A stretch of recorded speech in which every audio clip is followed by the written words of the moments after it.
Well, welcome.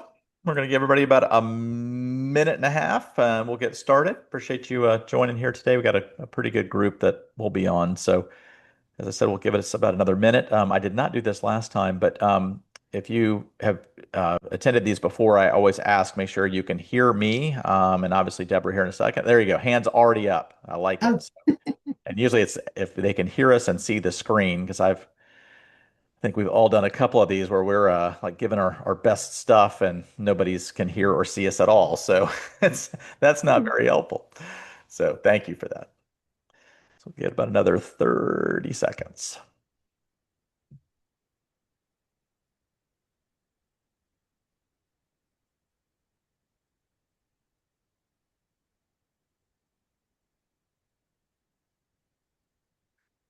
All right. I think I'm going to go ahead and start. So I am Bryan Clontz, president of Charitable Solutions. So glad to have everybody here today talking about bedazzling. You can't, that's just the best word ever. So bedazzling your Form 990. And so how charities can use I think we would all agree, a pretty boring tax form if you think it's boring, to optimize trust and relationships. So to be able to make it much more informative. And as Deborah will go through, this is, I don't want to say generally the first place that donors who don't know you or prospects or certainly advisors or funders, it's not generally the first place. It sort of is the first place that people go to learn about your organization. So, uh, Deborah will be walking us through. And so, a quick housekeeping note, many of you know we do not send out the actual slides directly. We do it indirectly by sending out a full free link. That will come out early next week to maybe mid next week, I think early. And then also there are the Q&A section for Zoom. We disable, I think, chat, but in Q&A, it's just much easier to scrape. We had a really good, robust, I'm raising the bar for you, set of questions on Tuesday from the Tuesday Fun Group. We'll see if the Thursday Fun Group will be able to beat them. But definitely just feel free to ask those. I will answer some of those in real time. I will sort of informally interrupt Deborah as appropriate with any questions that come up that I think would be sort of the good of the group. So bottom line is ask a bunch of questions. You'll get these links out and including all the questions and answers from Tuesday and the ones today with the link next week. And this is, I think, our 66th or 67th webinar somehow, some way, all free, and they're all part of our YouTube library. And so this will again be posted there as well. So I'll just jump in quickly about some of the stuff that we do. I know it's sort of propaganda-esque, but we have so many clients we work with for so long, like, oh, we know you like this. We didn't know you did that. I'm like, we've done that for 22 years. So my poor marketing hopefully is remedied a little bit through these webinars. So since day one, like literally day one, January 15th, 2003, when I started the firm, the mission has been to help make charitable gifts happen that otherwise wouldn't. And everything that we do is around that one key mission. So on the sort of top right there, briefly, we do emergency assistance fund administration. And also I created a charity called the Emergency Assistance Foundation that is a national public charity. We have about 135-ish staff on that side, where we primarily work with large corporate groups, a lot of large nonprofit hospital systems and universities as well, but primarily large corporations who look to have or wish to have a disaster relief or personal hardship fund for their employees who have been impacted. So we have, you can see there, it's about 420 individual sort of corporate or large employer funds. It's about 14 million total people that are covered as part of those charitable classes. Education and training, they're sort of bottom right, what we're doing today. I do about 60 to 80 a year, primarily for community foundations, but for others as well in terms of professional advisor CE, but also you see there for board staff, nonprofit, and donors too. So really the whole team, we have a team on the charitable solutions side of about 30, and I think 6 or 7 of us sort of do these types of workshop CE training presentations too. Big one highlighted. If you want to talk sort of after, do not do a demo because I think we're having a 90% conversion rate on our demos. So if you don't want to get some plan giving AI tools, don't do the demo because it's super good. quite inexpensive, about 150 bucks a month, and it's almost like you have a charitable tax attorney on the staff. So we have both Frank and Max as our agents. Frank is a very deep research tool for professional advisors and gift planners specifically. All cited, all contained information as part of the library, and sort of renders through a chat GPT engine. We have a bunch now of charities that have included that widget on their website that they then offer as value to professional advisors in the broader community. So we have a bunch of samples of that now too. And then Max is really for donors. So very conversational tone in terms of the responses. It's not cited, all that kind of stuff. So have tons of calculators in there, tons of document prep as well. So that is our number one priority for this year, is really rolling out our Plan Giving AI suite. And Paul Casperson, who really developed all of this, is behind that. He and I sort of work together to both curate the content as well as through sort of distribution. So that's that piece. Quickly on charitable appraisals, if you can give it to charity during life income, or at death, we can appraise it. So I've been stumped with a horse. Don't appraise horses. And also got stumped in terms of we don't do anything in terms of local real estate.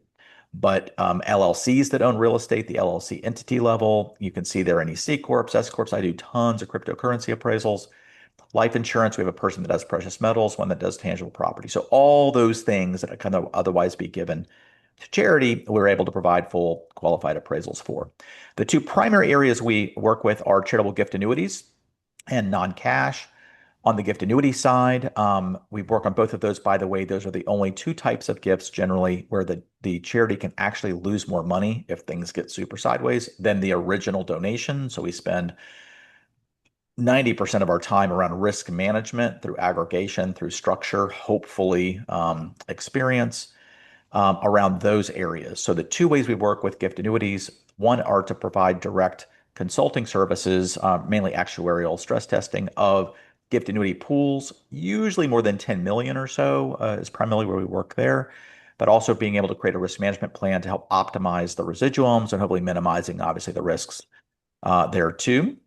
In particular, in that space, we have, I think, some expertise, I'll say, around very large gift annuities. So a bunch of these are over 5 million. We worked with one charity that was a $52 million gift annuity. We're working on one right now that's 19 million. So a number of these can be very large, and sort of what does that mean? How can those be risk managed to be able to help the charity receive those directly or indirectly? And then in some of those cases, reinsurance can be involved. So we typically do the design and placement of those reinsurance for partial or full, where that might make sense too. And then the primary way we work in the gift annuity space is an outsourced model. And then so that's our National Gift Annuity Foundation, as you see there. So for charities that don't want to issue gift annuities anymore, never did, don't want to in a particular state, don't want to for a particular asset, don't want to for a particular size, all of those sort of gift acceptance around gift annuities, rather than saying no, which drives me insane, you can say, wait a minute, this won't be something that would be comfortable for us to swallow, that cryptocurrency, for gift annuity for California, as a hypothetical, for $3 million or something. We don't really want to take that in. But in this wonderfully specialized world, you won't believe this. There's the charity that does nothing but these kinds of things. Ta-da! So the National Gift Annuity Foundation does just that. So in all 50 states, we have 100% of the residual is then passed back to the charity. And a super key point here, or charities, that the donor wishes to benefit. So I mentioned on Tuesday, we had a really interesting, maybe a week and a half, 2 weeks ago, an Illinois college or university contacted us and said, hey, we got this donor who's great. He only wants to do a $25,000 gift annuity. Our minimum is 20,000, ours being the university. They said, so that would be great, but they want to include three additional, I think actually four additional charities too. And they said, we like those other charities, but we don't want to do that. And they don't offer gift annuities. So wait a minute, they thought, why not just refer it over to the National Gift Annuity Foundation? We do all the stuff. And then on the residuum is then, in this case, bifurcated to the 5 charities. The university, I think he wanted to get 15,000, and then the other 4 charities at like $2,500 each. And we're like, sure. So that actually worked quite well. You can see there, we're actually up around 1,300 contracts now, just under 1,300. and about 120 million or so in total assets. And then the main thing that we do is the non-cash. So many of you know we either do direct consulting for very limited situations in terms of just hourly consulting to charities to help them do due diligence or management or sale. Primarily, what we do 98% of our time is an outsourced model where charities have a good donor with a good asset wanting to do good things, whatever that kind of asset is, rather than them saying no. They can refer that over to our Decami Foundation. So we have Decami Foundation, Decami Asset Trust. Bottom line is then we're able to do all due diligence. We're receiving it. We're doing all the sausage making component is what we say. And then once it is liquid, we never manage anything once it's liquid. So 30 days later, it's being granted out to the charity the donor was trying to, or charities that the donor was trying to give it to in the first place. So it's really just a national DAF pass-through model only for non-cash gifts. You can see there it says close to 7 billion. We're well over 7 billion at this point, all of which were initially declined by charities. And so we do CRT trustee as well. So we're doing a lot in the CRT space as well. So on the next slide, very quickly, take 1 minute. These are our non-cash assets. Does not include CGA or CRT as you see at the top, just for 2025. So it's 645 donations. The prior year was 288. So basically everything more than doubled, everything. We've been doing this 23 years. That's not sort of normal, like for everything to just, grow 100% in a year. So we've been growing at about 25 to 30% a year average for the last 15 years. You can see there, that's about 1.7 billion in total donations just last year. And then you can see the breakdown between real estate, business interest of various kinds, et cetera. Two quick things I would point out. One is it's weirdly consistent in terms of the proportion. So it tends to be 60-65% are private stock or business interests. That's been the case for 15 years in a row. So that just doesn't move. Real estate, 20-25%. That doesn't move. We're actually doing more real estate than any other charity in the country out of 1.8 million, which is kind of weird. And you can see 79 real estate there. Actually, that's super low because a lot of LLCs only hold real estate. Really, that's a real estate gift, but it's wrapped in an LLC. So we count that as an LLC because legally that's an entity level gift. So that might bump up to 110, 115 or so really on the real estate side. And same thing for S Corp. We do a lot of S Corp and other UBIT assets.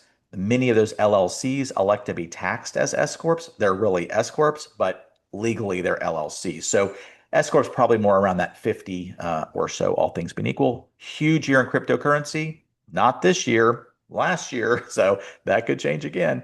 But that's sort of the only thing that sort of moves around a bit. And the cash, we do almost zero with cash unless donors are recommending that we're doing direct investments into other individual private stock or into real estate. So we do that a lot. That's about a third of our assets now, or where donors have their own advised fund, but they want to make a recommendation to directly invest in a specific company, specific hedge fund, specific PE or VC fund, or a specific piece of real estate. So we do that a fair amount. That's where the cash comes from. So with that, I will hand it over now to Debra. Debra and I've known each other for a long time, but Debra Faulk is a chartered advisor of philanthropy like me, also a certified impact philanthropy advisor. Board Source certified governance trainer, so lots and lots of education, but most importantly, 25 years of practical social sector experience. In particular, of note is being a nonprofit CEO herself. So really has seen it from both the sort of financial services side, from the consulting side, from the CEO side, um, and really from the funder side as well in terms of working with foundations. So I saw Debra, and she knows this. I saw her do this talk, and I kind of went up after. I'm like, I really like that talk. I'd love for you to, do this as one of our webinars. So appreciative of your spending time with us today. And so, Debra, take it away. I'm thrilled to be here. Thank you, Bryan. And as long as we've known each other, I always learn something new about Bryan and the work that he does and his heart and service for the philanthropic and charitable space. It's fabulous. Thank you for being here today. And what may appear to be a dry topic is really can be quite fascinating. I know that sounds crazy, but it is. And from a non financial person, because again, as Bryan said, I really feel like I'm a nonprofit person in a for-profit world, and that's still where my heart is. And this is really an exciting way to talk about your organization encourage donations from your organization, and just overall, I want to say, sell your organization to the public. So the Form 990, also known as the tax return. Oh, yeah, Bryan, we forgot to ask for those on the call if you could pull your own Form 990 while we're having this conversation. That would be amazing.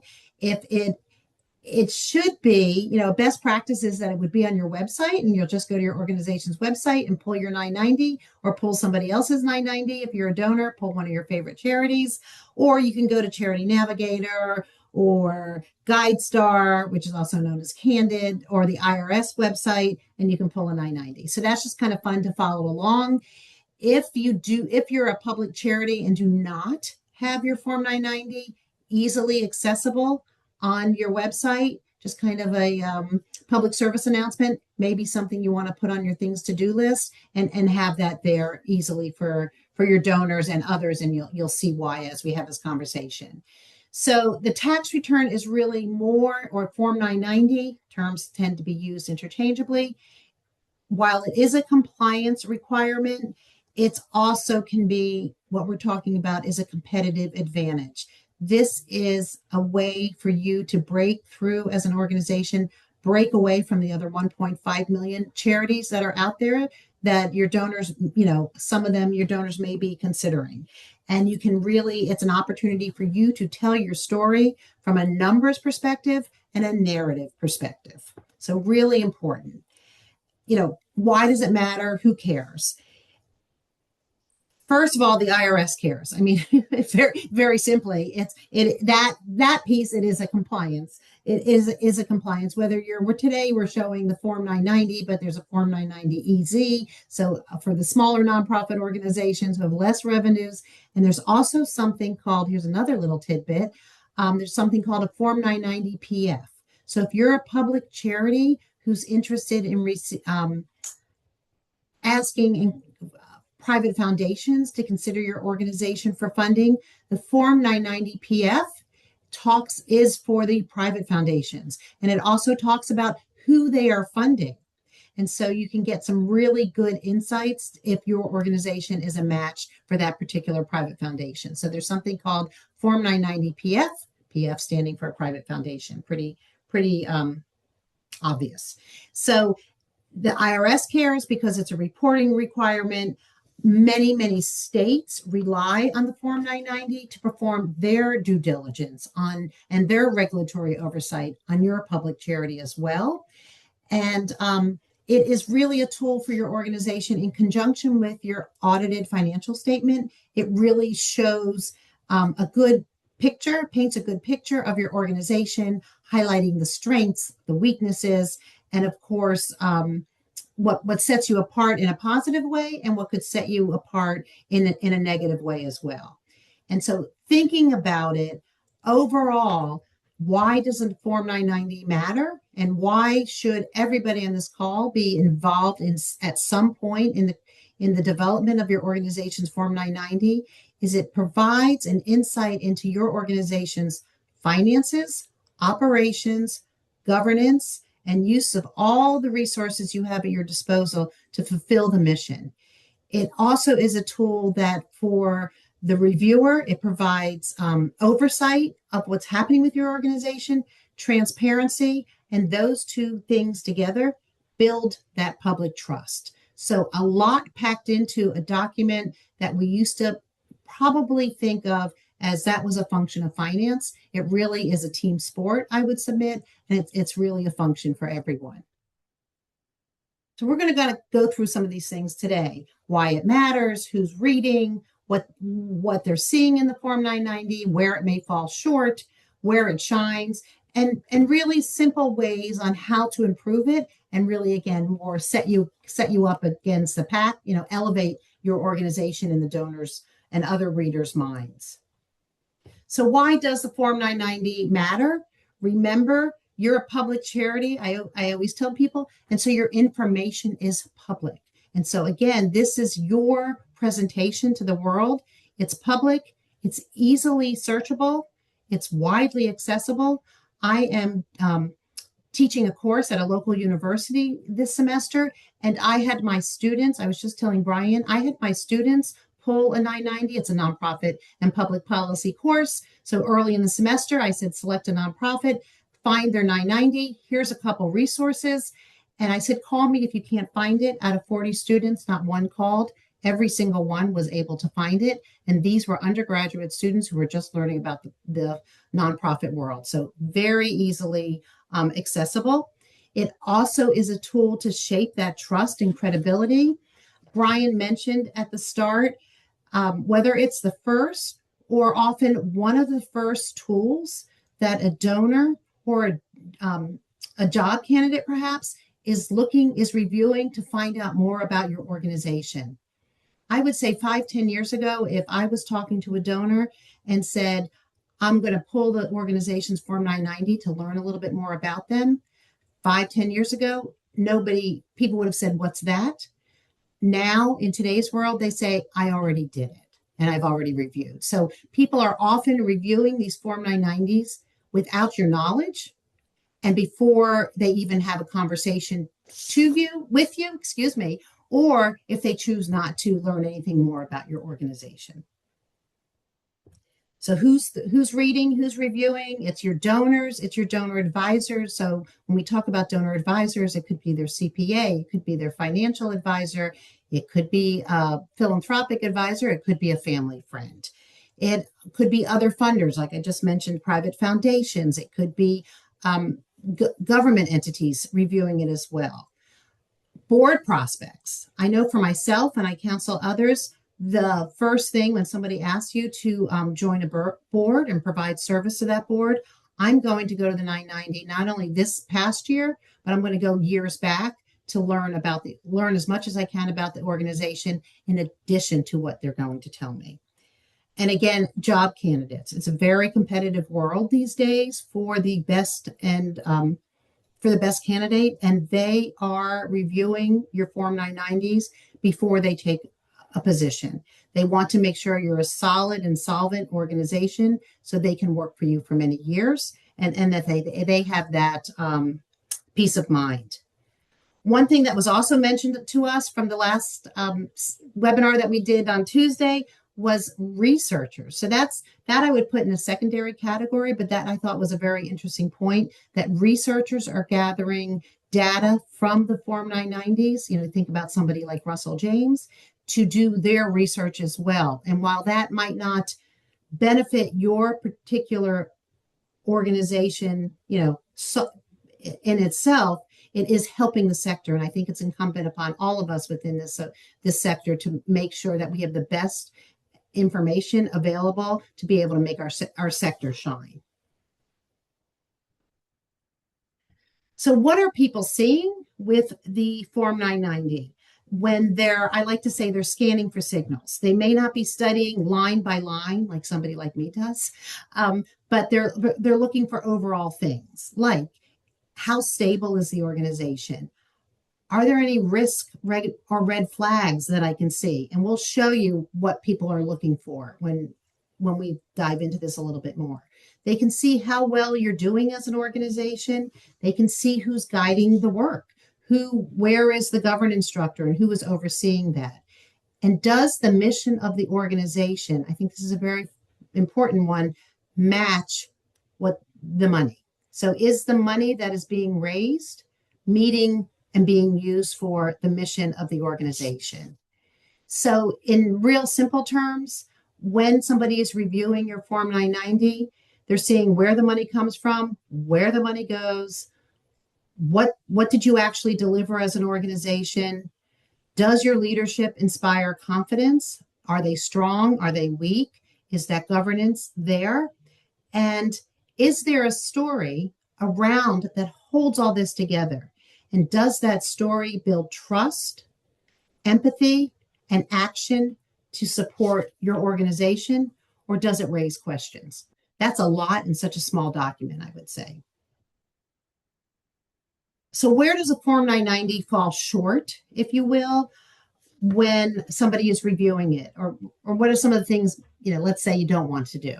One is having that the Form 990, there are a lot of sections that allow you to have narrative.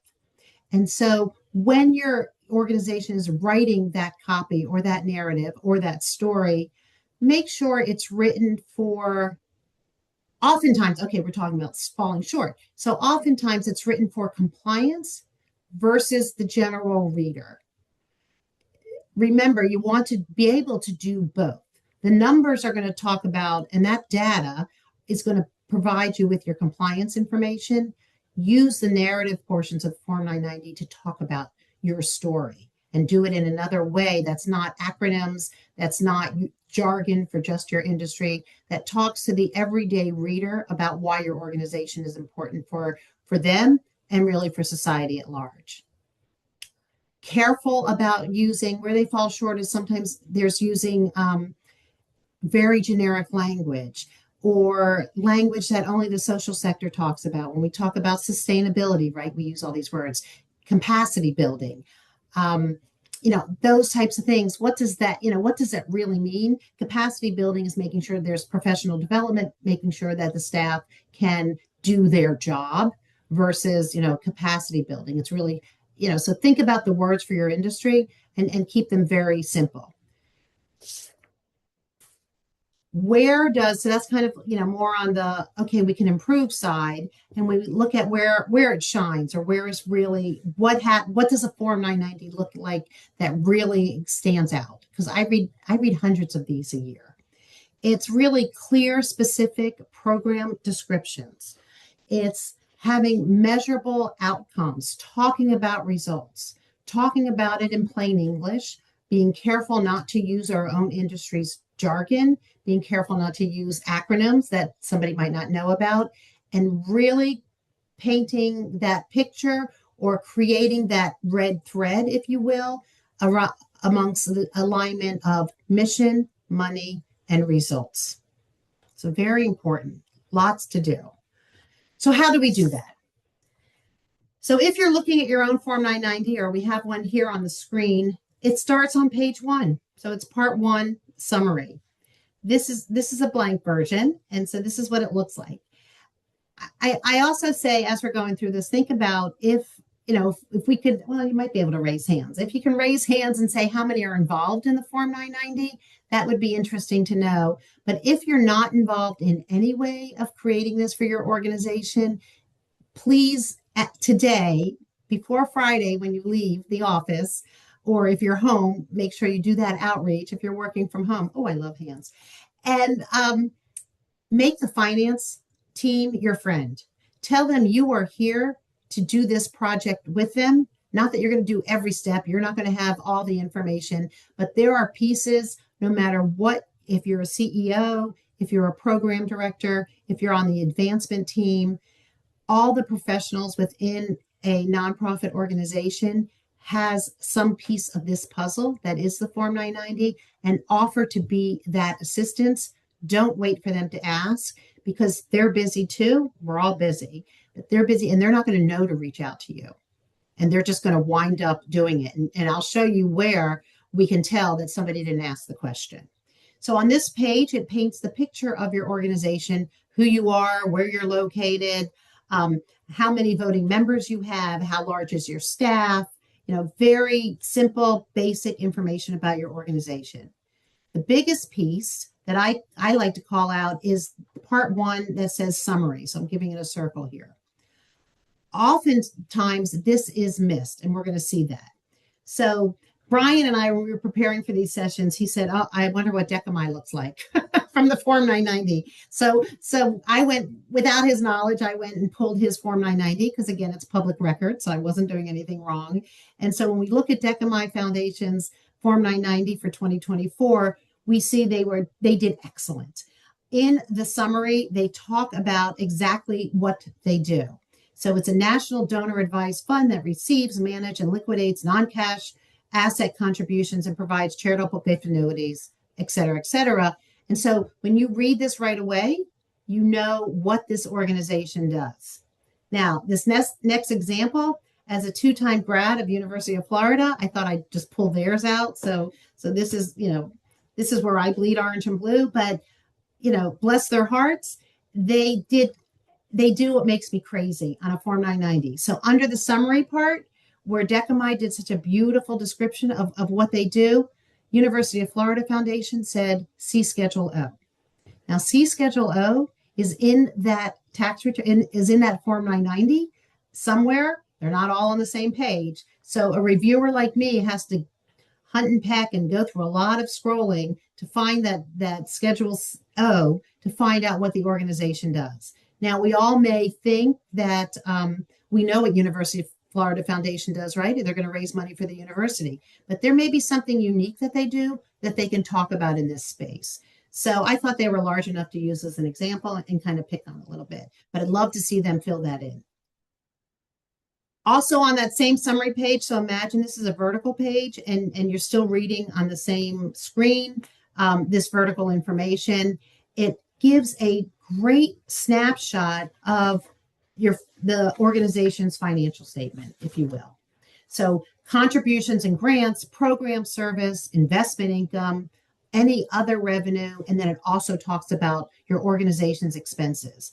And as a reviewer, what I love the most, well, I love everything about this, so you'll hear me say I love the most, but I can compare the prior year and the current year without flipping a page. That's really important. So when there's differences between your prior year and your current year, you're going to want to be able to explain that, where you have the opportunity to do that later in the Form 990. So again, moving forward with University of Florida, I picked University of Florida because they're big enough for the numbers and public enough for us to have this conversation with. And so what I see here on UF Foundation's Form 990 is contributions the first, last year were 178 million. Their current year is 236 million. So imagine if those numbers were reversed. And this is a foundation, so their contributions are going to have ebbs and flows every year. They're going to change. And so we know that, but the reader may not. So again, there's going to be opportunity to explain that. But that's a pretty big difference. That's, what did we say, like a $50 million difference? So you'd want to be able to explain that somewhere in the Form 990, which you'll see where that is soon. And even if it's a great story that we've increased our fundraising, you also, if it's not as great a story and numbers were reversed, you want to explain that as well. Nothing is right or wrong on a Form 990. Please know that.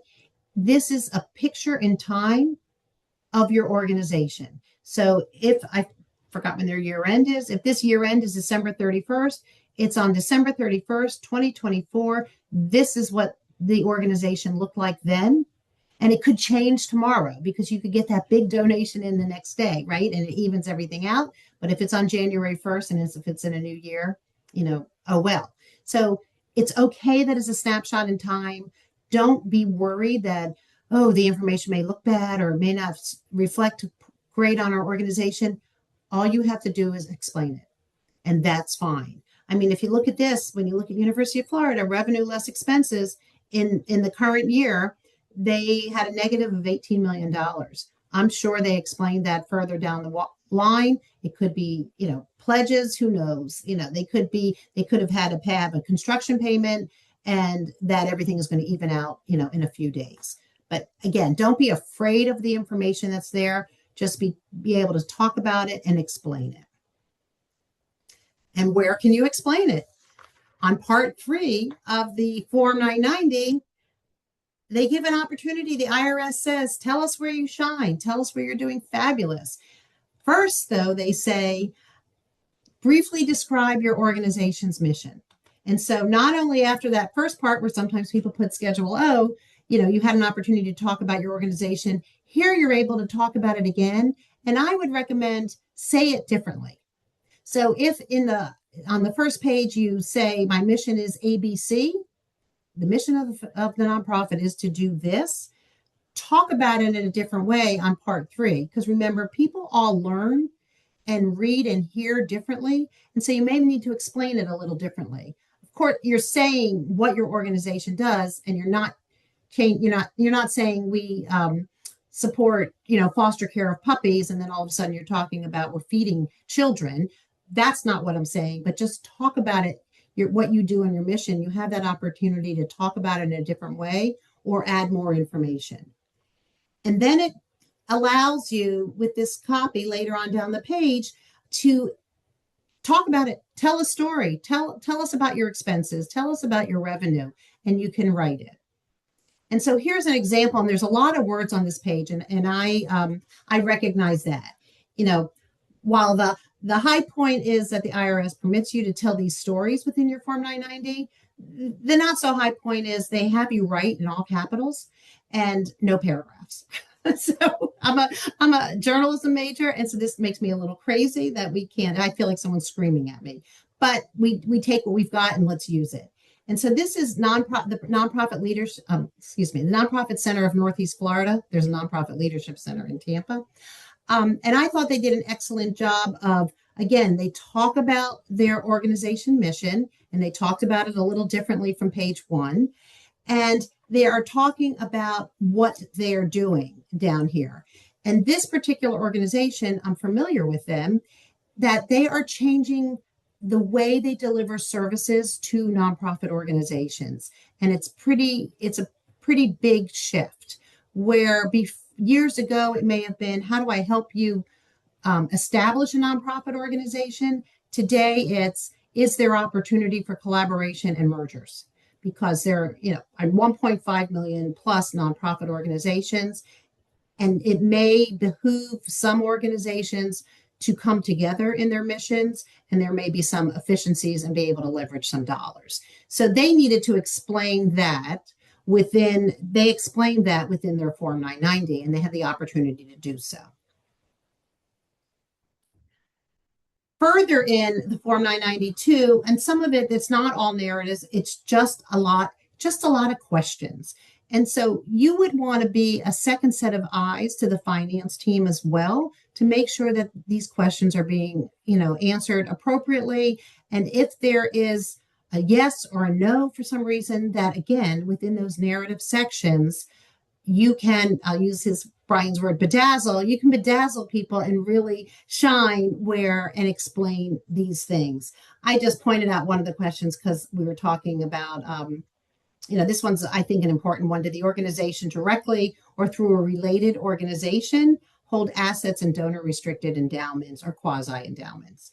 And so that is a way for, again, the organization to shine, to say, we have an endowment or a quasi endowment. We are proud of it. We have it for these particular reasons. It shows this how our organization, I was going to say sustainable, and I was looking for another word, how sustainable or how our organization will be here for years to come because we have reserves and we're ready for anything that happens to us.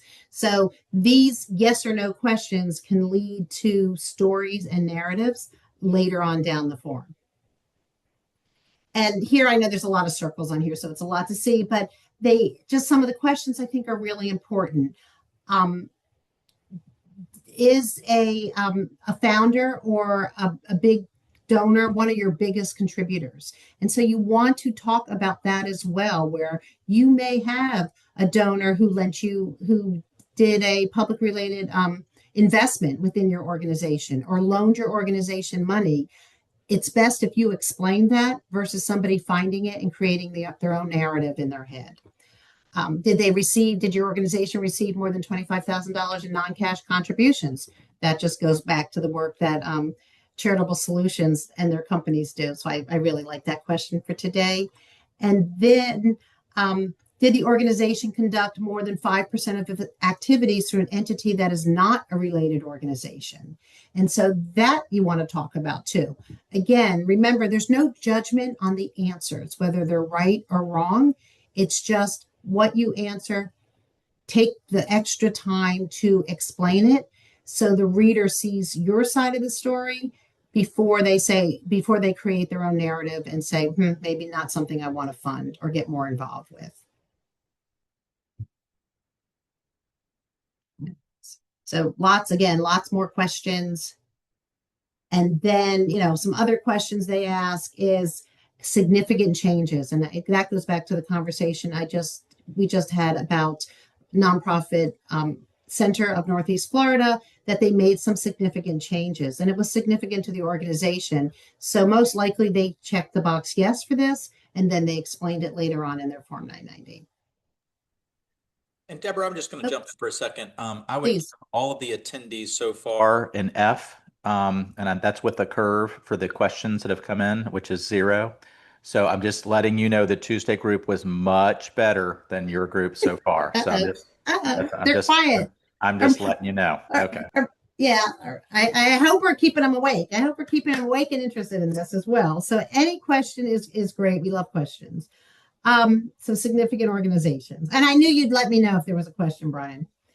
Um, and again, some of these questions, this one is very important in part 6 that did your board review the Form 990 prior to it being filed? And I can't tell you how many times I asked that question of board members, and the answer is no, they do not. But I then, because I love my Form 990s, I typically go into GuideStar or something like that, and I can look to see if they answer the question yes. And so the board's responsibility, if nothing else, is the financial health of the organization. And so they really need to be reading these documents, and that time needs to be built in for the board to review it. It's not 5 minutes before it needs to be filed. It's, here's a week. Can you review it and get back to us with, your thoughts and approval? The IRS also, I would say, helps you in asking in some of these questions within the Form 990 is all your policies and procedures. Again, not the sexiest thing to talk about, but does your organization have a whistleblower policy? Is there a retention and destruction policy? How do you determine compensation? That's always a hot topic, right? Within the nonprofit and outside the nonprofit world about nonprofits. Really important. So it's kind of a reminder as you're going through this, the tax preparer may say, just say no, but it may be an opportunity for somebody else who's outside of the finance team to say, oh, the answer is no. Let's get this to yes before the next Form 990, because these are really important when you talk about mitigating risk or risk management. This is really important work for the organization. And again, building that trust with the general public. Another section that I'm hopeful that you're all aware of is that salaries of higher paid nonprofit professionals are listed within the Form 990. And it's fine, might not be. I remember when I was an executive director at first, I was a little taken aback that something I felt was so personal was out there for the public. But again, I'm working in a public space, so I accepted that. But that is listed there. Your board members are listed there. That tells a story too. If I see a public charity that has board members, 5 board members, and 4 of them have the same last name, to me, that's okay in a private foundation or a family foundation, because that makes sense. But in a public charity, it's supposed to be representative of different members of the public. And so as a reviewer, as a funder, that would be a red flag for me. And I'd start asking some more questions. There's also a section that talks about independent contractors and who the organization is using. And again, if the 5 last names of the board of directors, there's a few names that match the independent contractors, I'm going to start asking questions. And so we want to that information must be on the form. And just so you're aware that it's there, it then would help. You may review your board matrix and what your board members, what it looks like to have board members and really have that diversity of thought within the board itself. So it's kind of like an annual review. The Form 990 creates this nice annual review from an internal perspective. And again, the trust building and storytelling from an external perspective. On part 8, they ask you for your statement of revenue. And what's nice about this one and what I'm looking at as a reviewer is this section about, it has federated campaigns, another story for another day, membership dues, fundraising events. If I see government grants, if I see fundraising events are very almost out of ratio with contributions and grants, that may be a red flag. Fundraising events have their place and time and, with the specific strategy and objectives, but not forsaking individual gifts and other funding. They should not replace everything else. And so you kind of look at that, and that helps you see how solvent and financially healthy the organization is. And likewise with government grants as well. You're all going through that now, when all of a sudden the whole government funding structure has changed. If you had an organization that was 90% government grants, you might want to balance that. It needs to be balanced out, and you really need to have that diversification of funding. And so that's what the reviewer is looking at, and that's what they're thinking. Or if you have 90% government grants, again, use some of those places in the Form 990, like, oh, here's expenses, but like we're not in there yet. The Schedule O, we'll get to that in a second. In the Schedule O, it provides you more time and opportunity for information. But again, the Form 990 gives you a balance sheet. I'm looking here at Part 10, where it talks about publicly traded securities. So that's investments. That also helps, where if an organization has, those investments, we know they have those reserves.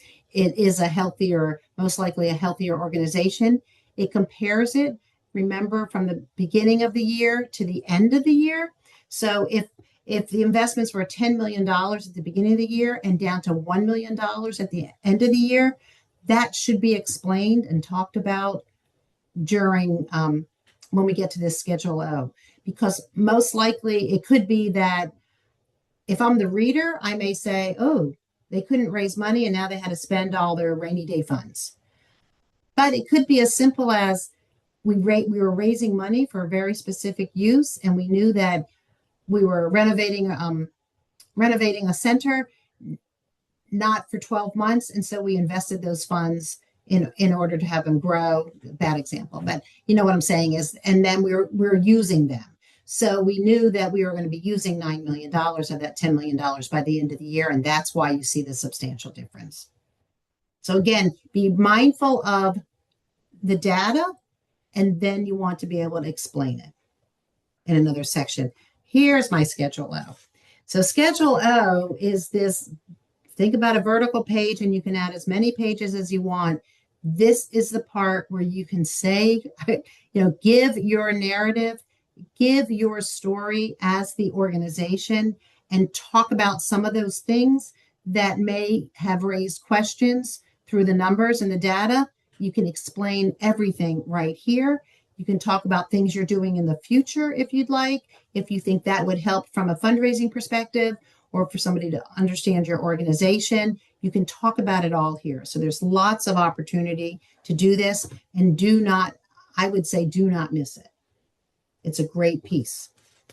The Form 990 has oodles of schedules, and I'm not a CPA, but I just pulled out a couple that I thought were very interesting. And of course, I should say, put a little asterisk. You always want to talk to your tax preparer, your CPA, for this type of advice as well. I'm giving you from the narrative perspective.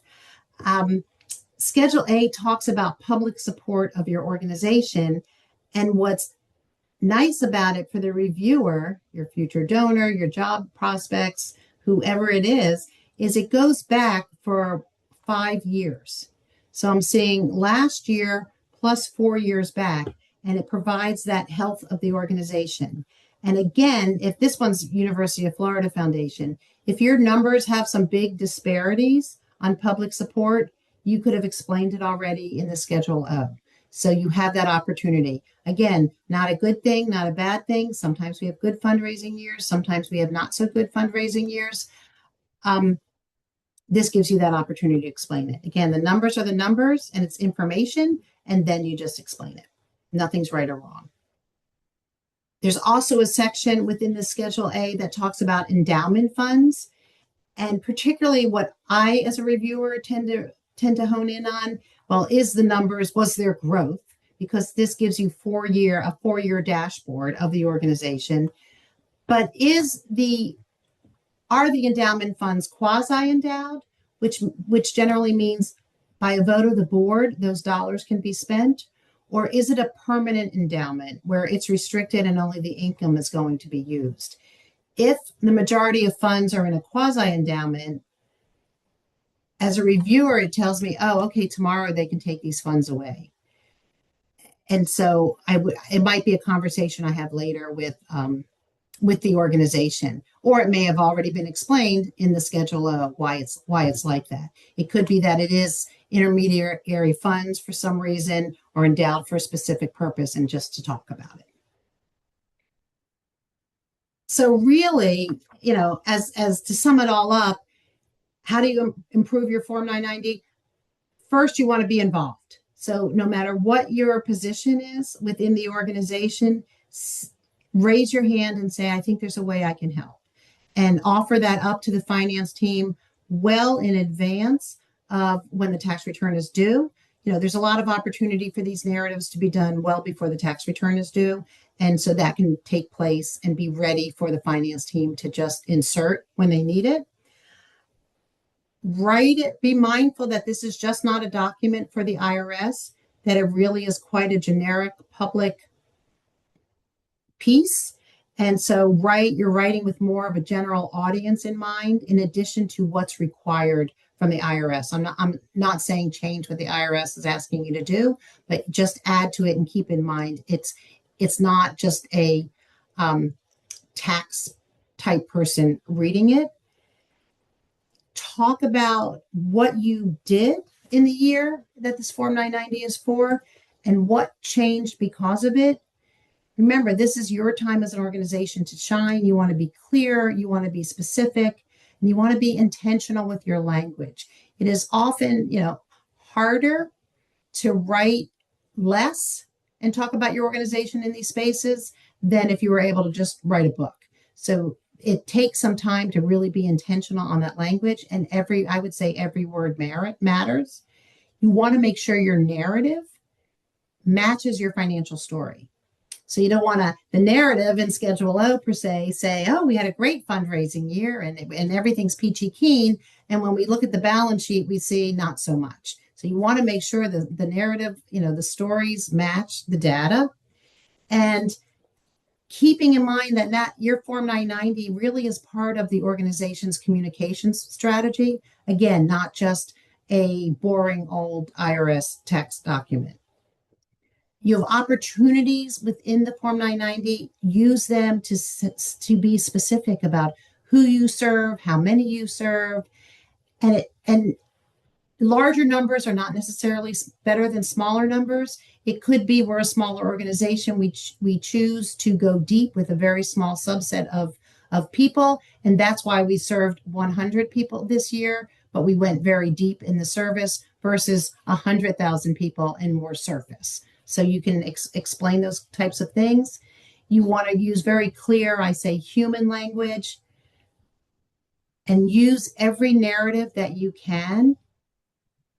Take advantage of all those opportunities within the Form 990 to tell your story, and be intentional about it up front, not as an afterthought. And really, the bottom line is too, it's a team sport. It's not just a function of finance. It's not just, oh my God, we have to do this compliance piece and let's just get it out of our way. It really is a tool that you can use to grow your organization and elevate yourself above so many. So Bryan, are there any other questions, or do you have any questions? Yeah, whenever you yell at somebody, they usually respond.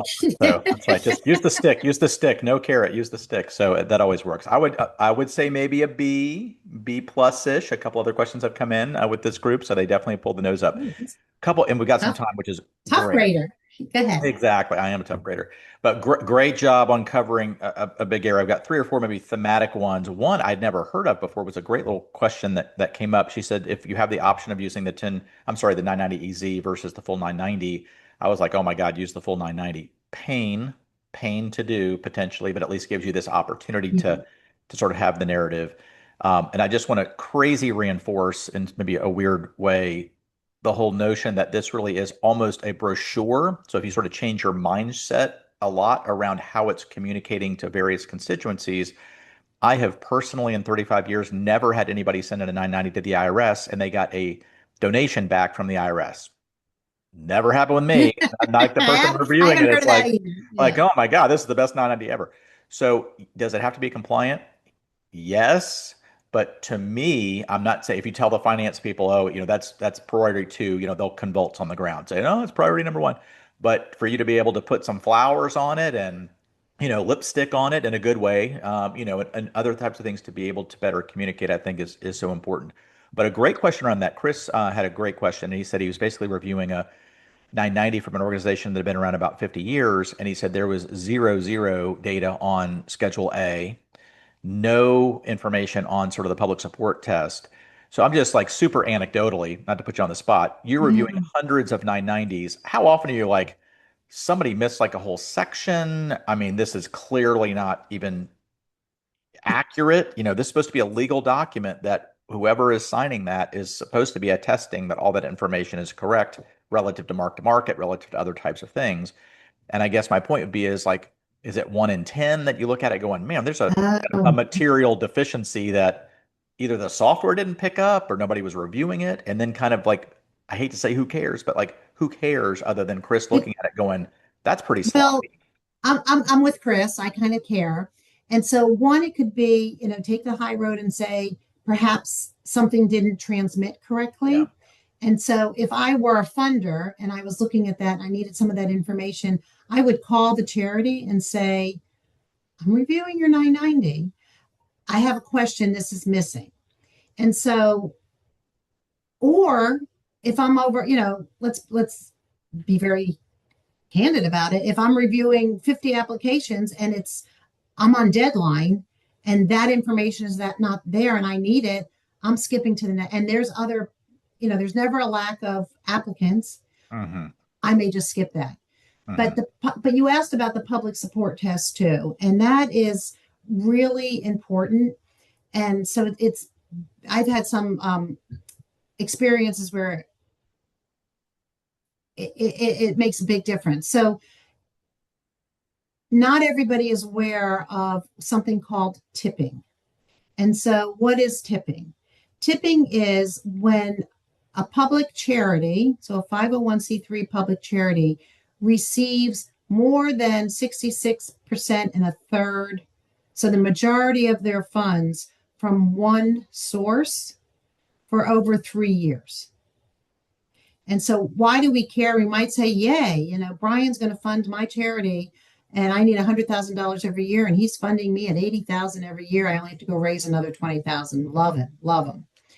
But what can happen, typically doesn't, but you never know when the IRS is going to take this up as an issue, is if for 3 years or more, a charity has had substantial contributions from a single donating source, then it can tip them into public foundation status. For the donor, it does nothing and nobody cares. But for the charity, for you to go from a public charity to a private foundation, that is a big deal because now the tax deductions are different and less when it's a private foundation. Plus, you have other rules and regulations that you have to follow. So I look at that public charity test as a reviewer to make sure they're not, because I have a few charities that I work with that are a little too close for my comfort of, they're not quite there at, the 66 and a third percent, but they're almost there. And that's a line that I don't want them to cross. Again, as a funder, no problem. I just go on my merry way. But when you care enough about the public charity, they don't want to go into that status. And I'm seeing it more and more because we're having, Bryan, so many more nonprofits start. Yeah. And it might be, I want to start a nonprofit to do this, and I'm going to fund it, which is, Yeah. Seems nice and generous, but I can't continue to fund my own charity fully because it's going to create a problem for the charity. Exactly. On paper, it works well. In reality, Yeah, it's so I look at those not. sections. So when they're missing, I might just call and ask, or I Yeah. might not and just go on to the next one. So Yeah. good question, Chris. It's a great question. The next couple minutes, would love to hear your thoughts quickly on just the whole charity navigator, candid transparency. So just like how important are those and are they different weighting for different constituencies? Okay, and I'm going to say here the views and opinions are my own. Um, Put a little asterisk there because I look at them with you got to look at it with a grain of salt. Is that the saying? I don't put all my stock in, and I've had this conversation with Candid too, so it's not something new.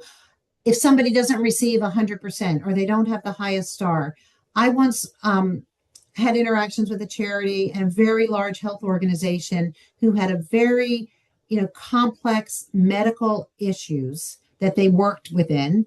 And their board was made up of doctors and scientists. They needed that very high level medical training. And those board members were paid and they received a stipend. I mean, it was like a $600 million charity. I think their stipend was about $5,000 a year.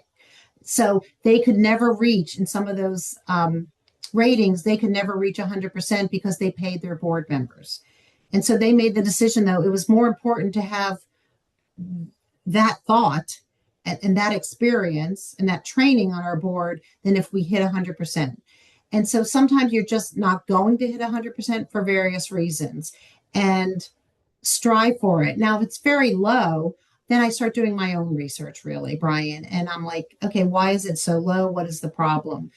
But I mean, we always want to strive for excellence, but sometimes those goals are maybe not attainable because it doesn't work for your organization. So I think, I talk to donors and some of them say, well, they didn't reach, 100%. I'm not going to fund them. Personally, I stop them and say, let's talk about this. And we used, if you've ever seen Dan Plata's TED Talk about overhead, the overhead, busting the overhead myth, very old TED Talk, but I might be able to put more money to administration because if I'm a feeding organization, I'm a soup kitchen, I'm going to put that in quotes, and I'm making just broth to feed to those who are hungry versus a full nutritional soup with chicken and vegetables and a very nutritious solid meal. It's going to cost me more to do that solid meal than it is for the broth. And my numbers are going to be, my numbers may look out of whack, but I'm really doing the right thing. So just don't be afraid if you don't meet it. Find a way to make that explanation, whether it's on your website, whether it's within your Form 990. I wouldn't really call it out, I think, maybe in the Form 990, because it all depends on your organization too. But if you don't meet it, that's okay too. Yeah. Well, there's just, I mean, not to be bad, there's just so much gaming. I mean, you give me a Right. formula and you give me the variables and you tell me what the output needs to look like. It's like, oh, we'll just put these fundraising expenses over here on the program And side. Oh, we'll program. pay it here. I mean, just like, so, but meanwhile, if you're running these, 5-star rated, platinum rated or whatever through some kind of financial engine, which they have to do, which they're plucking the data off the 990.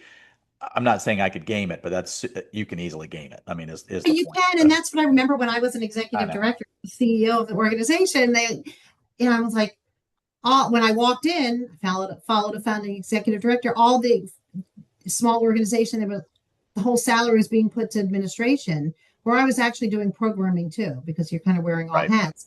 Where it's like, okay, let's put the dollars where they're supposed to be, not to game the system, but yeah, but Yeah. you can easily game the system. Not all my salary went there, but some of it Yeah. did, and I had my timesheets to prove it.